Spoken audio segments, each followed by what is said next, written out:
오늘의 주요 뉴스입니다.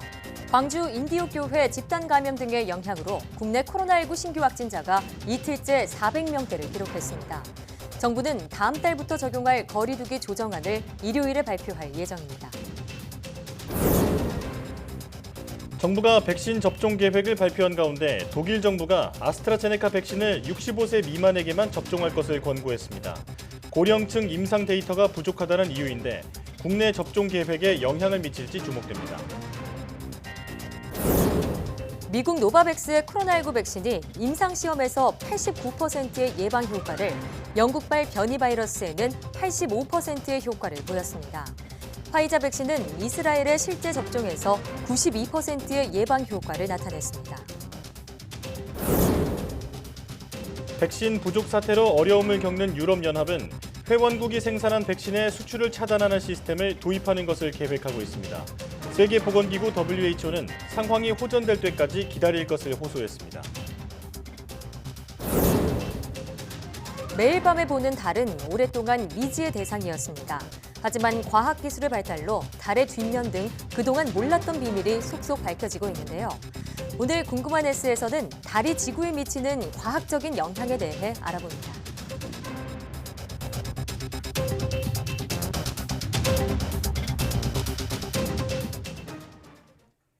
시청자 여러분 안녕하십니까? 사이언스 투데이 시작합니다.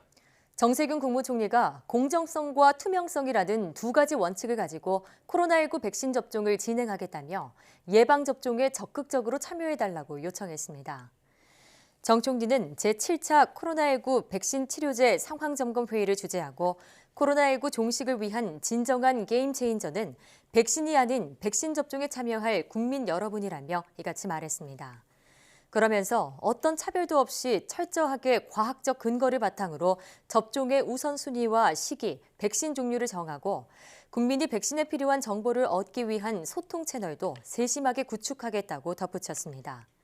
정 총리는 또 차질 없는 백신 접종을 위해 정부와 의료계가 의정 공동위원회를 구성하고 국가적 대사에 함께 힘을 모으기로 했다면서 의료계에 감사를 전했습니다. 정부가 다음 달부터 적용할 사회적 거리두기 단계 조정안을 31일 발표합니다. 중앙사고수습본부는 오는 31일 오후 4시 30분 중앙재난안전대책본부 브리핑에서 거리두기 조정안을 발표한다고 밝혔습니다. 애초 정부는 기존 거리두기 단계가 31일 종료되는 만큼 그 전에 후속 대책을 발표하려고 했지만 최근 확진자가 다시 늘면서 시점을 늦췄습니다. 이번 발표에서는 5인 이상 사적 모임 금지와 현행 거리두기 단계를 연장할지 또 설 연휴 특별 방역 대책 등을 언급할 예정입니다. 코로나19 집단 감염이 끊이질 않으면서 방역 당국의 고민이 깊어지고 있습니다. 방심하면 3차 유행이 언제든 증가세로 돌아설 수 있다고 말했는데요. 윤태호 중앙사고수습본부 방역총괄반장의 말 직접 들어보시죠. 지난 1월 21일부터 오늘까지 한 주간 하루 평균 국내 환자 수는 421명입니다. 완만하지만 감소세를 보이던 확진자 수가 금주 들어 다시 증가하고 있어 상당한 긴장감을 가지고 사항을 예의주시하고 있습니다. 개인 간 접촉의 양 감염도 증가하고 있고 이외에 IM 선교회, 교회, 직장, 체육시설, 사우나 등의 집단 감염도 나타나고 있습니다. 정부는 지속적으로 세분화된 방역 수칙을 마련하고는 있으나 우리 사회의 너무나도 복잡 다양한 사항을 빈틈없이 규정하기에는 어려움이 있습니다. 국민 여러분들께서는 방역의 기본 원칙에 따라 밀집, 밀접, 밀폐된 장소는 반드시 피해 주시기를 당부드립니다. 방심하면 현재 진행 중인 3차 유행이 언제든지 증가세로 돌아설 수 있습니다. 아스트라제네카의 코로나19 백신 150만 명분이 다음 달 국내에 공급됩니다. 코로나19 예방접종 대응 추진단은 브리핑에서 아스트라제네카의 백신은 다음 달에 식품의약품안전처 허가와 국가 출하 승인이 이뤄진 이후 150만 회분이 우선 공급될 예정이라고 밝혔습니다. 정은경 질병청장은 아스트라제네카 백신의 허가가 나와도 국가 출하 승인을 위한 품질 검사 등을 진행해야 하기 때문에 설 연휴 전 접종은 어렵다며 공급 시기는 2월 마지막 주로 예정하고 있다고 밝혔습니다. 추진단은 이와 별도로 백신 구매 국제 프로젝트인 코백스 퍼실리티를 통해 받는 백신은 아스트라제네카와 화이자가 될 예정이며 구체적인 시기나 물량은 이번 달 말에 확정된다고만 밝혔습니다.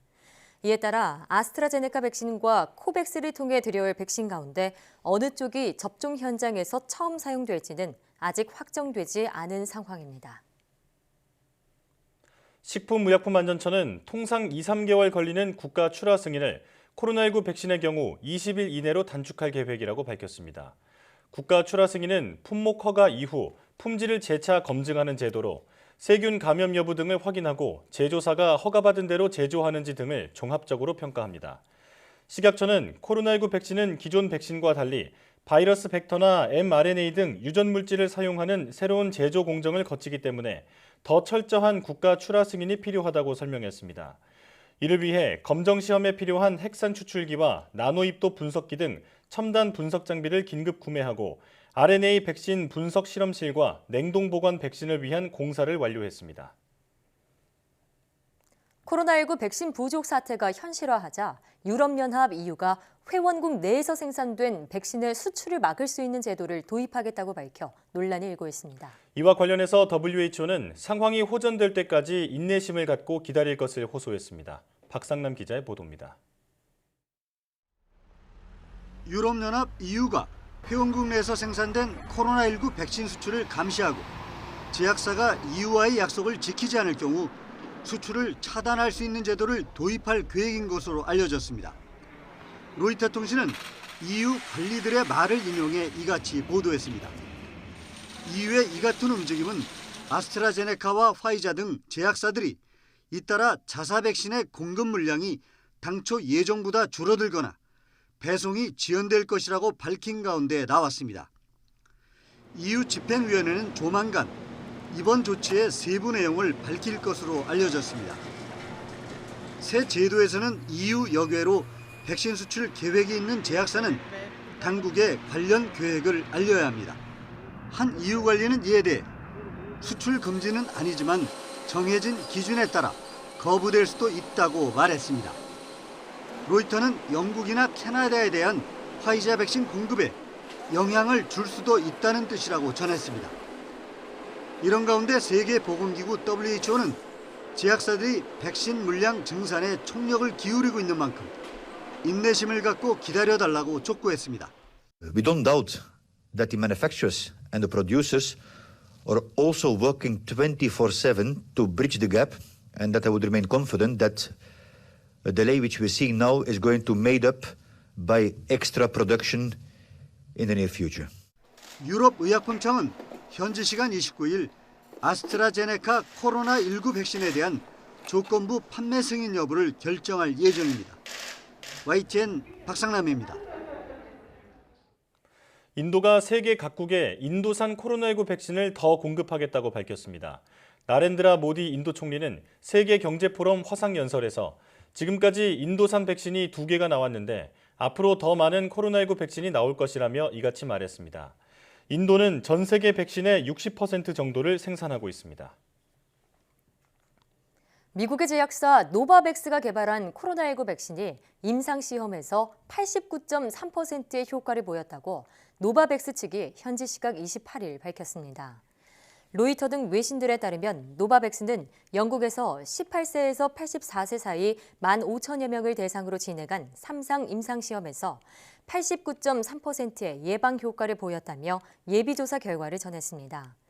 또 현재 영국에서 유행하는 코로나19 변이 바이러스에는 85.6%의 예방 효과를 보였다고 노바백스 측은 밝혔습니다.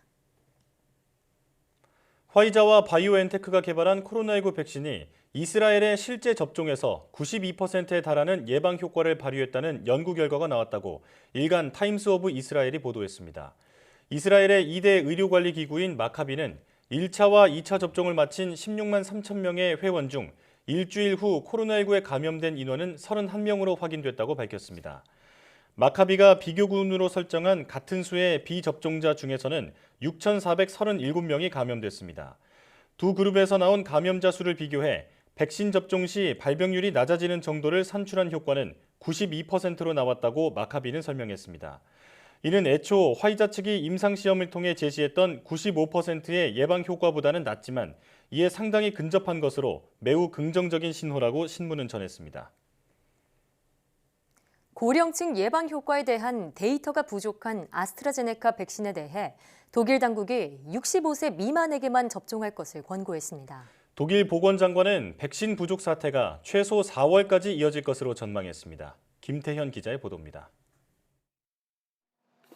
독일 예방접종위원회가 최종 결정에 앞서 아스트라제네카 백신은 65세 미만에게만 접종하라고 잠정 권고했습니다.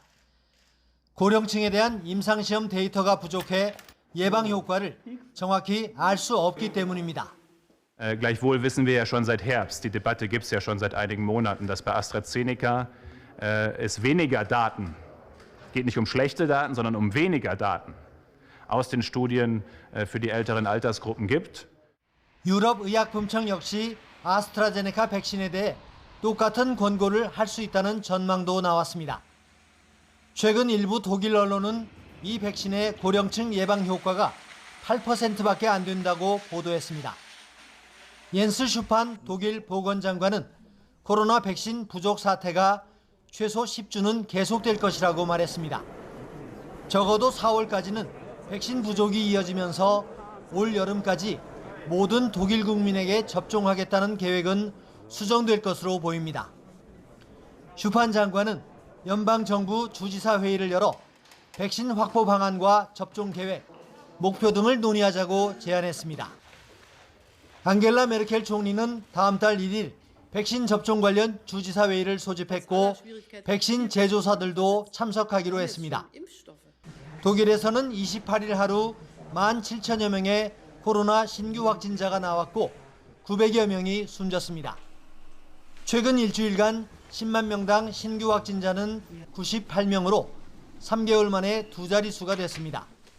독일 정부는 이 수치를 50명 이하로 떨어뜨린다는 계획입니다. YTN 김태현입니다. 멕시코의 코로나19 사망자 수가 인도보다 많아져 미국과 브라질에 이어 세계 3위가 됐습니다. 멕시코 보건부는 현지 시각 28일 하루 동안 1,500여 명이 코로나19로 숨져 누적 사망자가 15만 5천여 명이 됐다고 밝혔습니다. 국제 통계 사이트인 월드오미터 기준으로 인도의 코로나19 사망자 15만 4천여 명보다 많습니다. 멕시코는 44만여 명이 숨진 미국, 22만 명이 넘는 브라질에 이어 코로나19 사망자가 세 번째로 많은 나라가 됐습니다.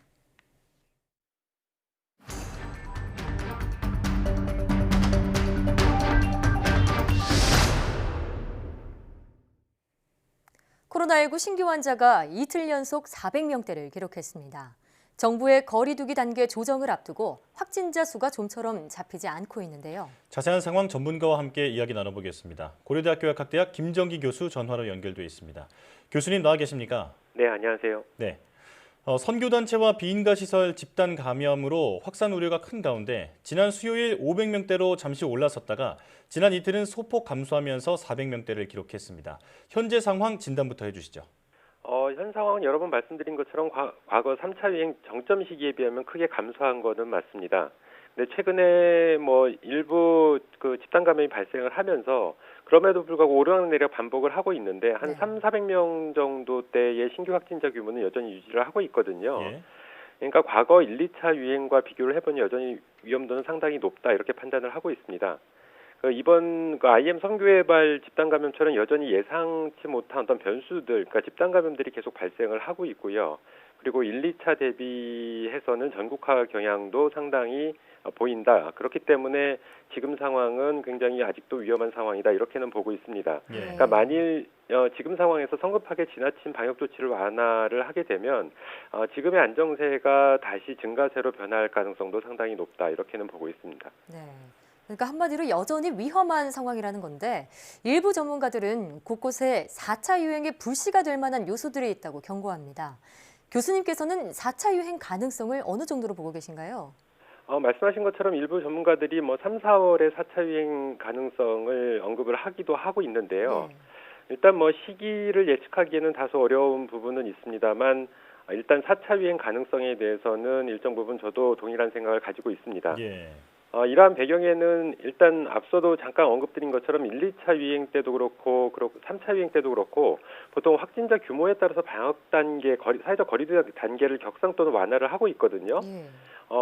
그런데 지금 상황, 그러니까 지금 이번 주말에 새로운 사회적 거리두기 조정안이 발표될 걸로 예상이 되는데 예. 일단 현재 수준도 고위험 시설에 대해서는 얼마 전에 방역 조치가 일부 완화가 된 상황이고요. 이번 주말 조정안에도 완화 가능성이 있다라고 보고 있습니다. 예. 앞서 말씀드린 것처럼 1, 2차 규모랑 비교를 했을 때 과거 1차와 2차 사이 그리고 2차와 3차 사이의 휴지기 때 확진자 규모보다는 예. 지금이 상당히 높은 수준이거든요. 거의 10배 이상이 되고 있기 때문에 더군다나 전국적으로 확산되고 있는 양상도 굉장히 높고요. 그래서 변수가 발생을 하게 되면 급속한 확산 가능성이 있다 이렇게 보시면 될 것 같습니다. 그런데 이러한 변수 중에 가장 대표적인 것이 변이 바이러스의 유입이 가장 대표적이라고 할 수가 있다 이렇게 생각을 하고 있습니다. 네. 예. 4차 유행의 위험이 충분히 있다 이렇게 말씀해 주셨고요. 자, 말씀하신 대로 정부가 사회적 거리두기 조정 방안을 오늘 31일에 발표할 예정입니다. 가장 관심이 큰 게 바로 오후 9시 영업 제한과 5인 이상 사적 모임 금지인데 어떻게 될까요? 일단 잠깐 말씀드린 것처럼 어떤 방식으로든 간에 사회적 거리두기는 완화되는 방향으로 결정되지 않을까 이렇게 예상을 하고 있습니다. 근데 실제로 이 부분은 그러니까 변수가 발생을 한 부분이 앞서 언급드린 그 IM 선교외발 집단 감염이거든요. 예. 그래서 그 이전과 이후로 나눌 수 있는데 만약에 IM 선교외발 집단 감염이 발생하지 않았다라고 하면 이번에 조정안에서는 큰 폭의 거리두기 완화가 결정됐을 걸로 보고는 있는데 아무래도 이번 집단 감염 사례 때문에 그리고 현재 진행형이고 전국적으로 확산 양상도 보이고 있거든요. 그렇기 때문에 크게 완화는 좀 어렵지 않을까. 이제 완화가 되면 비교적 소폭 완화가 가능성이 예상이 되고요. 일단 말씀하신 5인 이상 사적 금지 모임 같은 경우에는 설 명절 원래 당초에는 이번 집단 감염이 발생하지 않았으면 이번 조정안에서 해제가 될 가능성이 상당히 높았습니다. 근데 아무래도 지금 상황이 좀 위중한 상황이다 보니까 설 명절 이전까지는 연장될 가능성이 해제될 가능성보다는 높다 이렇게 보고 있고요. 다만 설 연휴까지 포함해서 연장되지는 않지 않을까 이렇게 생각을 하고 있습니다. 그러니까 명절이라고 하는 어떤 우리 대표적인 명절에 대한 국민 정서가 있기 때문에 사실상 5인 이상 사적 모임 금지를 하게 되면 고향을 방문을 못하게 되는 상황이 발생을 할 수가 있습니다. 그렇기 때문에 이 부분은 아마 설 연휴 때는 포함되지 않을 것 같다라고 생각을 하고 있는데 그럼에도 불구하고 지금 형태보다는 다소 변형된 형태의 5인 이상 집합금지가 시행되지 않을까 이렇게 생각을 하고 있고요. 일단 앞서 말씀드린 것처럼 4차 유행 가능성이 상당히 높기 때문에 저는 개인적으로 볼 때는 당분간 5인 이상 집합금지는 계속 유지되는 게 맞겠다 이렇게 보고 있습니다. 왜냐하면 방역 조치를 계속 유지를 하기도 경제적인 부분 때문에 어려움이 있고 그렇다고 완화하기에는 위험성이 상당히 높기 때문에 이런 경제적인 영향을 최소화하면서 어느 정도 효과를 발휘하고 있는 게 5인 이상 집합금지거든요. 그래서 이 부분은 개인적으로는 한동안 유지되는 게 맞지 않을까 이런 생각은 가지고 있습니다. 자, 우리나라도 다음 달이면 백신 접종을 시작할 텐데요. 내가 어떤 백신을 맞을지 나에게 선택권이 없다는 점 때문에 논란도 있습니다. 교수님께서는 어떤 의견이신가요? 일단 선택권이 부여가 되면 가장 이상적이겠죠. 근데 지금의 상황 그리고 여러 가지 부분을 고려를 해봤을 때에는 거시적인 면에서 선택권 미부여는 어쩔 수 없는 상황이다 이렇게 보시면 될 것 같습니다. 왜냐하면 보건당국과 계약을 맺은 백신들이 한꺼번에 공급되는 게 아니라 일정 물량이 순차적으로 공급이 될 거거든요.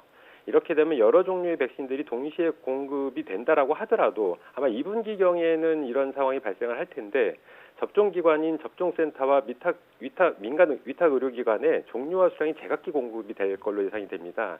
만약에 선택권을 부여를 하게 되면 상당한 혼란이 야기가 될 가능성이 있고요. 이 부분 때문에 어쩔 수 없이 보건당국도 선택권 미부여로 결정을 하지 않았나 이렇게 생각을 하고 있습니다. 불가피한 상황이다 이런 말씀이시군요. 아스트라제네카 백신이 고령층에는 효과가 크게 떨어진다는 논란이 지속하고 있는 가운데 독일이 이 백신을 65세 미만에만 접종하도록 권고했습니다. 우리나라 접종 계획에도 영향이 있을까요? 전혀 영향이 없을 거라고는 보지 않습니다. 어느 정도 영향은 있을 거라고 보고 있는데 왜냐하면 독일과 우리나라 지금 시약처에서 심사하고 있는 서류가 같을 걸로 예상이 되고 있거든요. 근데 이번 독일 결정의 타당성은 글쎄요 자세한 심사 서류 내용이 공개되지 않았기 때문에 정확히 판단하기는 어려운데 일단 해당 전문가들이 판단을 내린 것만큼 우리 식약처도 유사한 결정 내지는 영향을 받지 않을까 이런 생각을 가지고는 있습니다. 근데 이 부분이 또 문제를 일으킬 수 있는 게 일단 1분기에 공급되는 백신이 화이자랑 아스트라제네카 백신일 텐데 화이자는 최근에 일부 국가 노르웨이 같은 경우에 이렇게 고려연령층에서 사망 사례가 나오는 만큼 고려연령층에 접종하기에는 다소 부담감이 있거든요. 예. 그렇기 때문에 65세 이상에게는 아스트라제네카 백신을 접종하지 않을까라고 개인적으로 예상을 했는데 이번에 이런 효능 저하 문제가 만약에 불거지거나 아니면 임상 데이터가 그러니까 불충분하다라는 결정이 나게 되면 이 부분 아스트라제네카를 노인분들께 접종하기가 굉장히 어려움이 있을 겁니다. 그렇기 때문에 방역당은 또 굉장히 고심을 하지 않을까 이런 생각을 가지고 있습니다. 네. 자, 그런데 백신 접종이 코로나19의 종식을 의미하는 건 아니다 이런 의견도 많은데요. 백신 접종 이후에도 안심할 수 없는 이유 어떤 것 때문일까요? 이 부분은 앞서도 예전에 언급드린 바가 있는데 트로이 목마 효과라는 부분이 1차적으로 있습니다. 트로이 목마 효과는 일단 이 백신 자체가 100% 완벽한 방어율을 보이지 않거든요. 그렇기 때문에 백신을 맞은 사람들 중에서도 바이러스에 감염되는 사람이 발생을 할 수가 있고요. 네. 대신에 이 경우에는 임상 증상은 미접종자보다는 훨씬 적을 거라고 예상은 되는데 체내에 일정량의 바이러스가 존재하게 되면 미접종자에게 전파를 시킬 가능성이 충분히 있습니다. 그렇기 때문에 어제 브리핑에서 보건당국에서 얘기한 것처럼 백신을 맞은 사람들도 철저히 개인방역 수칙을 지켜야 된다라고 하는 부분이고요. 여기에 변이 바이러스가 또 광범위하게 그리고 빠른 속도로 빈도도 높게 발생할 가능성이 굉장히 높습니다. 그래서 백신에 의해서 변이 바이러스가 더 가속화될 가능성이 있고요.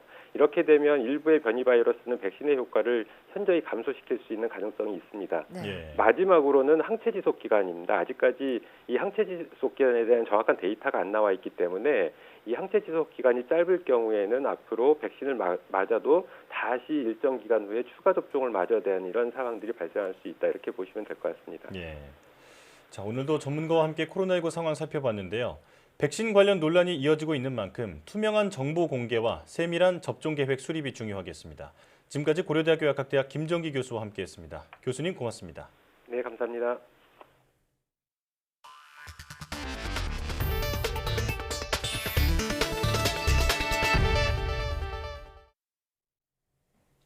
코로나19 영향으로 지난해 산업 생산이 관련 통계를 집계한 이래 처음으로 전년 대비 감소한 것으로 나타났습니다.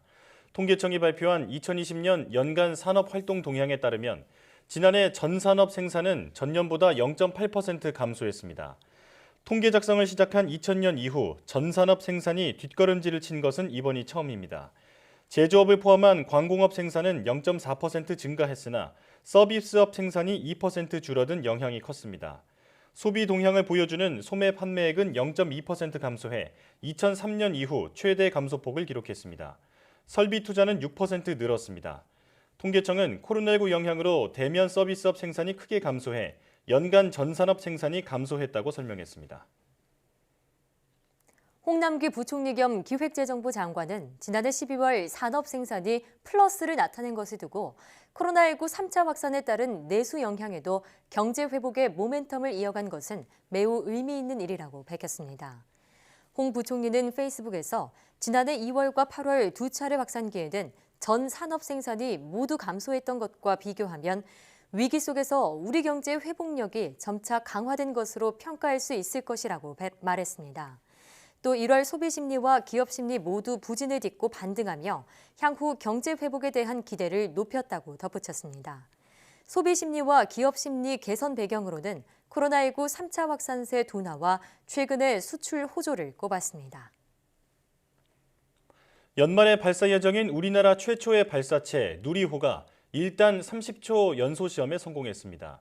1단은 75톤 엔진 4개를 묶어서 300톤의 추력을 내는 누리호의 핵심인데요. 네, 기술적으로는 첫 도전인데 이번 성공으로 누리호 개발에 어려운 고비를 넘겼다는 평가가 나옵니다. 김진두 기자가 보도합니다. 공나로우주센터에서 굉음과 함께 엄청난 연기가 피어옵니다. 1단 로켓이 내뿜는 강렬한 화염이 만들어낸 수증기 구름입니다. 1단은 30초 동안 맹렬하게 연소를 마치고 휴식에 접어듭니다. 누리호의 1단은 우리가 자체 개발한 75톤 엔진 4개를 묶은 것입니다. 마치 한 개의 엔진이 작동하는 것처럼 4개의 엔진을 정교하게 묶는 클러스터링 작업이 핵심입니다. 우리 기술진이 엔진 클러스터링에 도전한 것은 이번이 처음입니다. 장착된 4개의 엔진이 정확하게 동작을 해줘야 되는데 일단 30초 정도 시험을 해서 어느 정도 연소가 잘 됐다고 하는 것은 이 시스템이 필요한 전체 그 연소 시간을 충분히 해낼 수 있는 가능성을 보여줬다는 데 큰 의미가 있습니다. 누리호 1단은 2월 25일 100초 연소 시험을 통해 내구성을 검증한 뒤 3월 중에는 실제 발사와 똑같은 시간인 127초 연소 시험에 도전합니다. 이 과정까지 순조롭게 진행된다면 누리호는 올해 10월 위성 모사체를 싣고 1차 발사에 나섭니다. 이어 내년 5월에는 200kg 무게의 성능 검증 위성을 우주 궤도에 올리는 봄 발사가 예정돼 있습니다. YTN 김인우입니다. 정부가 국내 온라인 동영상 서비스 OTT 기업의 성장과 해외 진출을 돕기 위한 지원을 강화하기로 했습니다. 과학기술정보통신부는 최기영 장관 주재로 국내 OTT 사업자가 참여하는 간담회를 열고 종합 지원 방안을 발표했습니다. 과기부는 웹드라마와 같은 OTT 특화 콘텐츠의 제작을 늘리고 국내 사업자의 해외 진출을 돕기 위해 인공지능 기반 자동 번역 기술도 개발하기로 했습니다. 최 장관은 정보통신기술과 한류 콘텐츠의 융합 서비스인 OTT에 대한 우리 기업의 경쟁력과 가능성을 확인할 수 있었다고 평가하며 산업 육성에 역량을 집중하겠다고 말했습니다. 국내 OTT 기업들은 정부의 불필요한 규제로 산업 발전이 가로막히지 않도록 최소 규제의 원칙이 지켜져 나가야 한다는 의견을 제시했습니다. 미국의 제재를 받고 있는 중국 화웨이의 지난해 4분기 스마트폰 판매량이 40% 넘게 줄어들면서 한때 세계 1위까지 올랐던 판매 순위도 6위로 떨어졌습니다. 미국 CNBC 방송은 시장조사 업체 카운터포인트 리서치의 자료를 인용해 지난해 4분기 화웨이의 스마트폰 판매량이 3,300만 대로 전년 동기보다 41% 감소했다면서 이같이 보도했습니다. CNBC는 또 세계 시장에서 화웨이의 스마트폰 판매 순위가 애플과 삼성에 크게 뒤진 것은 물론 중국 업체인 샤오미와 오포 그리고 비보 등에도 밀려 6위로 내려갔다고 설명했습니다. 화웨이는 미국의 제재로 안드로이드 운영체제의 사용이 금지된 것은 물론 미국 기술로 생산된 반도체를 구매할 수 없게 되면서 큰 타격을 입은 것으로 보입니다. 미국의 대표적인 자동차 회사인 제너럴 모터스 GM이 전기차 업체로의 변신을 선언했습니다. GM은 현지 시간 28일 2035년까지 휘발유와 디젤 엔진 자동차의 생산과 판매를 전 세계적으로 중단하겠다고 밝혔습니다. 메리 바라 GM 최고 경영자는 성명을 통해 더 안전하고 푸르고 살기 좋은 세상을 만들기 위한 전 세계 국가들과 기업의 노력에 동참키로 했다고 말했습니다.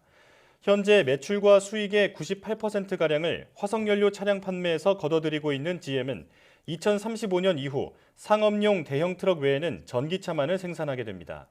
이를 위해 GM은 배터리의 가격을 60%까지 낮추는 기술을 개발 중이며 배터리를 비롯해 자율운행 기술 등 연구 개발에 향후 5년간 270억 달러, 우리 돈 30조 2천억 원을 투자할 계획입니다.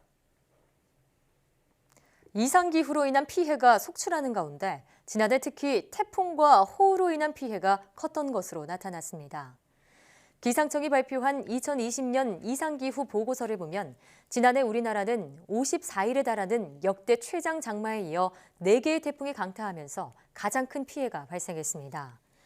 태풍과 호우로 인한 재산 피해는 1조 2,585억 원, 인명 피해는 46명으로 최근 10년 연평균의 약 3배를 넘어섰습니다. 특히 산사태는 6,175건이 발생해 1976년 이후 역대 3번째로 많았습니다. 다만 이례적으로 포근한 겨울이 나타나며 대설과 한파로 인한 피해는 한랭질 환자 303명, 사망자 2명으로 5년 평균 대비 각각 34%, 81.2% 감소했습니다.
한 주간 가장 주목받은 과학 소식을 하나로 모아보는 사이언스 핫5 시간입니다. 이번 주에는 어떤 이야기가 시청자들의 주목을 받았는지 이동훈 기자와 함께 알아보겠습니다. 어서 오십시오. 어서 오세요. 네, 5위 소식부터 알아볼까요? 네, 우리가 흔히 영화나 드라마를 보다 보면 네.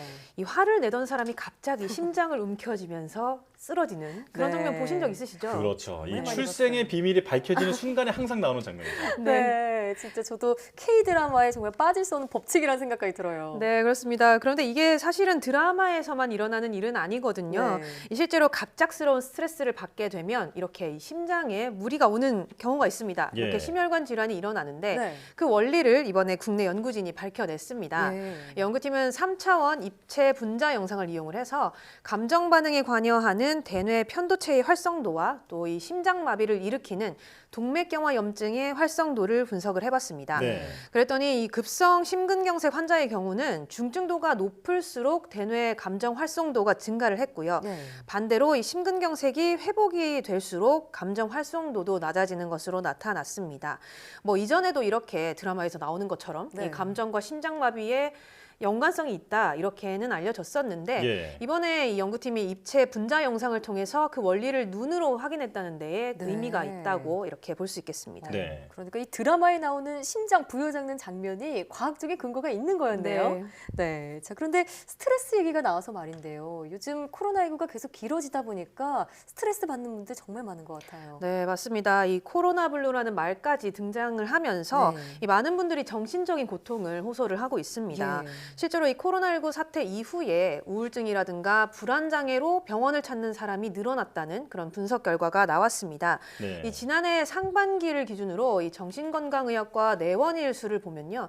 1년 전보다 9.9%가 증가했는데 가장 큰 원인은 이 코로나19로 인한 수면 장애라든가 우울증으로 나타났습니다. 예. 이 특히 이 대구 신천지교회를 중심으로 집단 감염이 발생했던 지난해 2월의 경우는 20대와 30대에서 병원을 찾는 사람이 많았는데 20대의 경우는 남성이 이 13.7% 정도, 또 여성이 21.7%나 더 병원을 찾았고요. 예. 30대에서도 남녀 모두에서 10% 이상 많은 수가 정신과를 찾았습니다. 아무래도 사회적 거리두기가 장기화하면서 이 스트레스와 무기력감, 또 우울감 등이 커지기도 했고요. 네. 또 이 전문가들은 코로나19 감염에 대한 직접적인 이런 불안함과 두려움이 이 정신 건강에 영향을 줄 수도 있다 이렇게 말했습니다. 네. 코로나19로 대인관계가 단절되면서 오는 그런 우울감도 크지만 그 감염 자체에 대한 불안도 굉장히 큰 네. 상황이잖아요. 자, 과도하게 불안해할 필요는 없겠습니다. 네. 자, 얼마 전에는 반려동물이 코로나19에 감염되면서 큰 우려를 낳기도 했죠. 네, 그렇습니다. 이 코로나19에 감염됐던 이 고양이는 이 진주 국제기도원에 머물던 한 모녀가 반려동물로 기르던 고양인데요. 네. 이 모녀가 먼저 코로나19 확진 판정을 받았고요. 이 때문에 이 고양이의 돌볼 장소를 옮기는 과정에서 새끼 고양이 한 마리가 양성 판정을 받았습니다. 네. 국내에서 이렇게 키우던 고양이가 이 코로나19에 감염된 건 처음인데요. 이 때문에 이 반려동물을 기르는 사람들의 불안감이 커지고 있습니다. 네. 실제로 이 강아지 산책을 좀 망설인다거나 뭐 심하면 마스크를 씌울 수밖에 없다 이렇게 말하는 사람들도 있고요. 혹시 동물용 백신은 없는지, 효과가 있는 백신은 없는지 병원으로 문의하는 사람도 많다고 합니다. 네. 특히 이 길고양이 쉼터와 같이 보호소에는 애꿎은 불똥이 좀 떨어지기도 했는데 길고양이 급식소를 뭐 치우라거나 이 고양이한테 더 이상 밥을 주지 말라 이런 위협이 늘어나면서 또 다른 논란을 낳고 있습니다. 예. 네. 일단 동물이 사람을 감염시킬 가능성은 낮은 만큼 애꿎은 동물의 혐오로 이어질 필요는 없겠지만요. 반려동물이 감염 안 되도록 조심할 필요는 있겠습니다. 다음 소식은 어떤 건가요? 네, 최근엔 이 코로나19로 인해서도 아주 색다른 풍경이 등장을 하고 있는데 이 학생들이 드라이브인 방식으로 시험을 치르는 그런 이 풍경도 등장을 했습니다. 네. 이 강원교육지원청이 영재교육원의 교육 대상자를 뽑기 위해서 이렇게 새로운 방식의 시험을 도입을 했는데요. 학생들은 이 가족이 운전하는 차를 타고 지정된 시간에 이 교육청의 주차장으로 갔고요. 학부모들은 대기실로 이동을 했고 학생들만 차에 남아서 시험 문제를 풀었습니다. 네. 뭐 시험 자체는 보통 우리가 치르는 일반 시험과 비슷하게 진행이 됐는데요. 방호복을 입은 감독관들이 창문 사이로 수험표를 확인을 하고요. 시험지를 나눠준 뒤에 창문을 반쯤 내리고 학생들을 감독을 했습니다. 이 기존에는 필기 시험과 심층 면접으로 진행됐던 시험이었는데 이렇게 서면 평가로 대체를 한 건데요. 학생들은 이 안전하면서도 또 공정하게 직접 시험을 볼 수 있어서 좋았다 이런 평가를 했고요. 학부모들도 이 코로나19 시대에 맞춘 아주 효율적인 방식이라면서 긍정적인 반응을 보였습니다. 네, 방금 화면을 보면서도 참 이색적으로 느껴지는데 좋은 아이디어라는 생각은 듭니다. 자, 코로나19로 인해서 학생들의 일상이 크게 바뀌었는데요. 그래도 새 학기부터는 등교 수업이 확대된다고요? 네, 그렇습니다. 교육부가 밝혔는데요. 오는 3월 2일 개학을 예정대로 진행하겠다 이렇게 얘기를 했고요. 유치원과 초등학교 1, 2학년은 거리두기 2단계까지는 매일 등교할 수 있도록 했습니다. 또 이 지난해 2주나 연기됐던 수능도 올해는 예정대로 시행한다고 밝혔는데요. 최근에 이렇게 등교 수업이 걱정하는 것만큼 감염 확률을 높이지 않는다 이런 의견이 잇따라 나오고 있는 상황입니다. 실제로 이 미국 질병통제예방센터 CDC에서는 방역 수칙을 잘 지킬 경우에는 학교 안에서 코로나19 전파는 제한적이다 이런 논문을 발표하기도 했습니다. 이 연구에 따르면 코로나19 확진 건수 가운데 학교 내에서 감염된 비율은 3.7% 정도였는데요. 이게 같은 이 지역의 지역 감염 비율과 비교하면 37%포인트나 낮은 수치였다고 합니다. 하지만 이 등교 수업 확대에 대해서 학부모들의 의견은 여전히 엇갈리고 있는 상황인데 방역 수칙을 꼼꼼히 지키는 학교가 오히려 더 안전할 거다 이런 의견이 있는 반면에 또 이 한창 뛰어놀기 좋아하는 아이들이 방역 수칙을 과연 잘 지킬 수 있을 것인가 또 이 어길 경우에 통제가 어렵다 이런 의견도 있고요. 또 이 집단 감염의 가능성도 여전히 남아 있다 이런 우려의 목소리도 나오고 있습니다. 앞으로 코로나19 상황에 따라서 등교 수업을 실시하는 학년이 더 늘어날 가능성도 있는데요. 학교 방역 전략을 잘 세우고 철저히 지켜야겠습니다. 이동훈 기자 오늘 얘기 잘 들었습니다.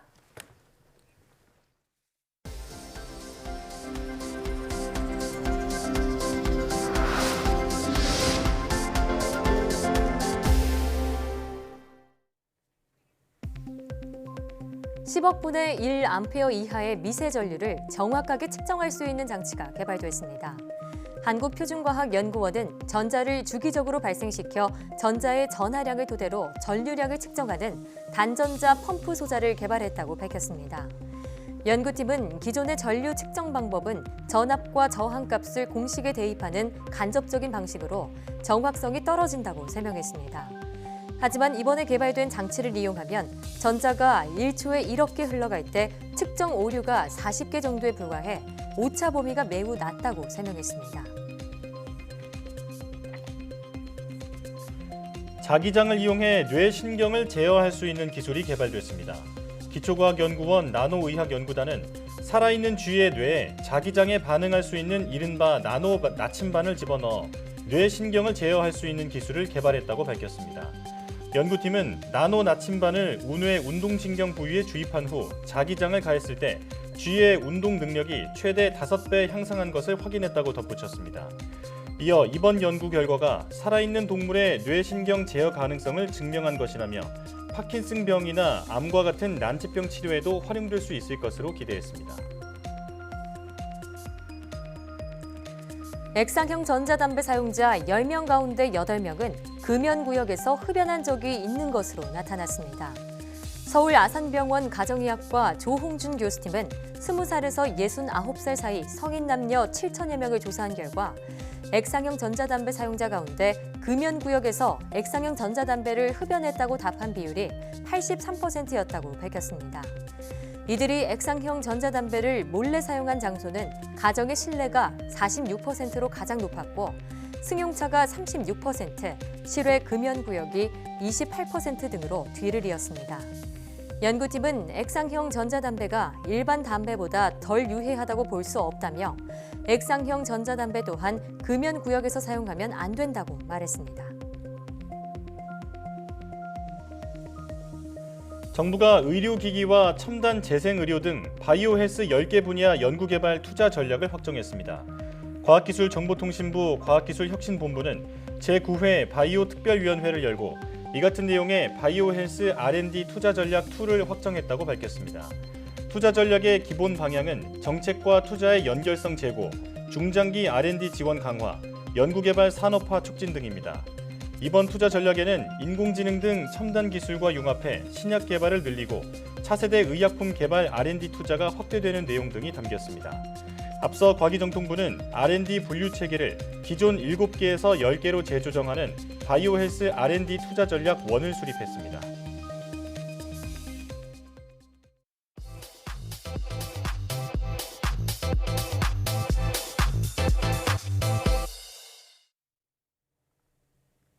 과학에 대한 모든 궁금증을 풀어주는 궁금한 S 시간입니다. 달은 지구 주위에 있는 가장 크고 가까운 천체로 우리의 삶과 밀접한 관계를 맺고 있는데요. 달이 지구와 우리 인류에게 미친 영향은 무엇인지 지금 바로 화면으로 만나보시죠.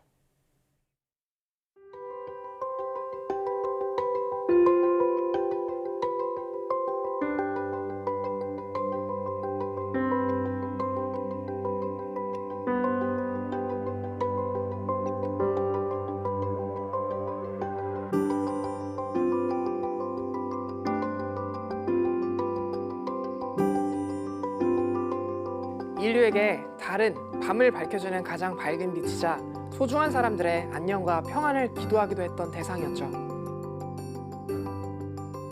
또 인류 역사상 발을 디뎠던 유일한 천체이기도 한데요.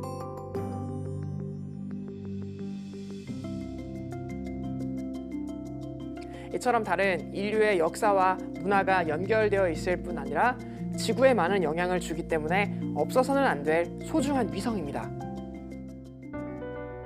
우선 달이 어떻게 생기게 되었는지에 대해 알아볼까요? 태양계 초기인 45억 년 전 화성 크기만한 천체가 초속 15km의 속력으로 지구를 들이받아 달이 만들어졌다는 거대 충돌설이 유력합니다. 거대 충돌이 발생한 직후 지구와 충돌 천체의 먼지들이 같이 뒤섞인 채 대거 우주로 방출되었는데 이 물질들이 지구 둘레를 돌면서 중력으로 뭉쳐져 달이 되었습니다. 그렇다면 달은 우리의 일상에 얼마나 영향을 미칠까요? 한국은 뚜렷한 사계절을 갖고 있는데요. 우리가 사계절을 만끽할 수 있는 건 역시 달이 있기 때문입니다. 지구의 자전축은 23.5도 기운 상태로 태양 주변을 공전하는데요. 그러니까 계절에 따라 태양빛을 받는 시간과 양이 달라지기 때문에 사계절이 나타나는 것이죠. 지구는 왜 이렇게 기운 자세로 태양 둘레를 돌까요? 태양계 8개 행성의 자전축 기울기를 보면 8개의 행성 중 수성만이 자전축이 직립하고 있고 나머지는 정도의 차이가 있지만 하나같이 기우뚱한 모습입니다. 금성은 무려 177도로 뒤집혀 있으며 천왕성은 98도로 북극이 공전면에 가까이 누워있죠. 행성들의 자전축이 이처럼 제각각으로 기우뚱해진 이유에 대해 과학자들은 태양계 초기 소행성 대폭격기를 거치면서 무수한 소행성들에게 얻어맞은 결과로 보고 있습니다. 기울기가 심한 정도는 그만큼 더 충격을 받았다는 증거가 될 수 있죠. 자전축의 기울기는 불변이 아니라 가변적인데요. 화성의 자전축은 다른 천체의 중력으로 인해 11도에서 49도로 변화하지만 이에 반해 지구의 자전축은 달이 안정적으로 잡아주고 있다고 하죠. 지구 기후의 변화가 나름 규칙적인 것은 달 덕분이라고 볼 수 있겠네요. 사계절만큼이나 뚜렷한 것이 바로 바다의 밀물과 썰물입니다. 하루 2번 들고 나는데 이를 조석이라고 합니다. 이 같은 현상을 일으키는 힘을 기조력이라고 하는데요. 이 기조력은 달의 중력이 원천입니다. 한 물체가 다른 물체에 의해 중력을 받을 때 가까운 쪽이 더 큰 힘을 받고 반대쪽은 더 약한 힘을 받습니다. 이 중력의 차이를 기조력이라고 부르죠. 이런 달의 기조력에 의한 영향으로 생명체가 탄생했다는 견해도 있는데요. 조수 간만에 차가 나타나면서 물이 빠진 갯벌에 웅덩이가 남았고 여기에 존재하던 많은 유기물이 결합해 DNA를 만드는 핵심 역할을 하게 되었다는 것이죠. 게다가 초기 생명체가 바다에서 시작돼 지표면으로 올라올 때 절충지대인 갯벌을 거쳤을 거라고 예상하고 있습니다. 갯벌은 셀 수 없는 많은 생명체가 살아가고 있는데요. 달이 없다면 생명체가 존재조차 하지 못했을지도 모르겠네요. 이 같은 밀물 썰문 현상에서는 흥미로운 사실 하나가 더 숨어 있습니다. 바닷물이 움직일 때 물과 해저 바닥의 마찰이 지구 자전의 브레이크 역할을 해 지구 자전 에너지를 조금씩 약화한다는 건데요. 지구의 자전력이 약해지면 달의 공전에 영향을 미쳐 달 궤도를 점점 멀어지게 하고 그 결과 지구와 달 사이의 거리가 1년에 약 3.8cm씩 멀어져 간다고 합니다. 과학자들의 말에 따르면 달이 처음 만들어졌을 때는 지구까지의 거리가 고작 22,530km밖에 되지 않았다고 하는데요. 하지만 지금은 평균 40만 km로 최장 42만 km까지 멀어졌습니다. 1년에 3.8cm이지만 10억 년 동안 쌓이면 달까지의 거리가 무려 3만 8천 km가 됩니다. 이때가 되면 무슨 일이 일어날지는 아무도 장담을 못하겠죠? 달은 이처럼 인류의 삶에 많은 영향을 줬습니다. 과학의 발전도 결국 달 덕분에 가능해졌는데요. 물리학자 아이작 뉴턴은 젊은 시절 머리 위로 떨어진 사과를 보며 이런 고민을 했다고 전해지고 있습니다. 이렇게 작고 가벼운 사과도 지구의 중력 때문에 땅으로 떨어지는데 하늘에 떠 있는 거대한 달은 어떻게 땅으로 떨어지지 않는 걸까? 그 결과 달이 지구의 중력에 붙잡혀 있지만 지구 주변을 둥글게 맴돌고 있기 때문이라는 것을 알게 되었죠. 오늘날 우리도 뉴턴처럼 달이 지구 주변을 도는 것과 똑같은 원리로 수많은 인공위성을 띄울 수 있게 되었습니다. 오늘 궁금한 S에서는 달이 지구에 준 영향에 대해 알아봤는데요. 지구 옆에 머무는 달 덕분에 천문학이 발달하고 사계절을 갖게 되고 그리고 생명체가 탄생할 수 있었네요. 그럼 궁금한 S는 여기서 인사드릴게요. 과학에 대한 궁금증이 있다면 언제든 유튜브에 사이언스 투데이를 검색해주세요. 이상 궁금한 S였습니다.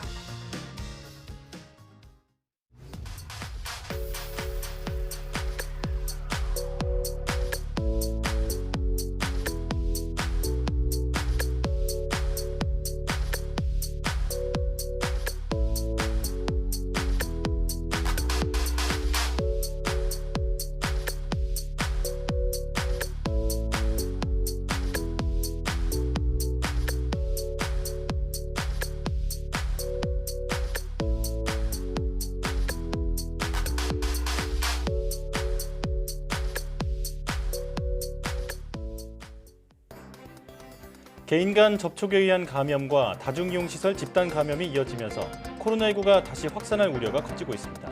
아무리 잘 만들어진 방역수칙이라도 국민의 협조가 없다면 무용지물이겠죠. 나와 이웃의 안전을 위해 주말에도 방역수칙을 잘 지켜주시기 바랍니다. 네. 저는 오늘을 끝으로 3년여간 함께했던 사이언스 투데이를 떠나게 됐습니다. 앞으로도 사이언스 투데이에 많은 관심과 사랑 부탁드립니다.